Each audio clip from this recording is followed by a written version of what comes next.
So Stand Up Canada is a non-for-profit organization. It's a federally registered one.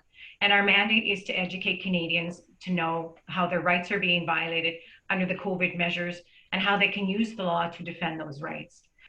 And so we created the website, so we could point people to that direction because it gets lost on Facebook or social media. You can't keep that information because yeah, exactly. So, right, masking, testing, like testing, the Hmm. masks, or I said that vaccine restrictions or vaccines, restrictions on travel, closure of businesses, those are all violations to your rights as a Canadian. Those rights are guaranteed under the charter, the Canadian Charter of Rights and Freedoms.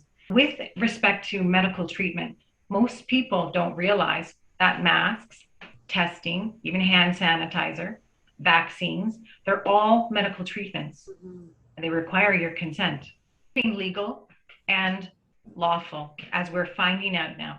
Legal just means that they've been written, they've been passed, they're now in law. That's legal. But are they lawful?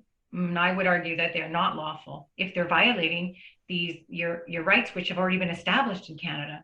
And so when I talk about rights, there's two different types of rights. There's your provincial rights and then there's federal rights. And so you have privacy laws.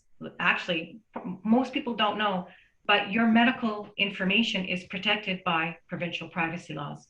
And your ability to give consent, right, is protected under your provincial healthcare consent laws.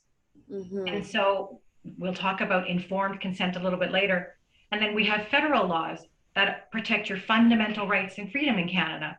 I mean, it has to start somewhere. And it started in Canada back in 1960 with the Bill of Rights, which was, in fact, Canada's first human rights law. And then in 1982, they introduced the Canadian Charter of Rights and Freedoms. So anyway, we've created on the website under the tab Your Rights is a section called Canadian Charter Rights Violations under COVID-19.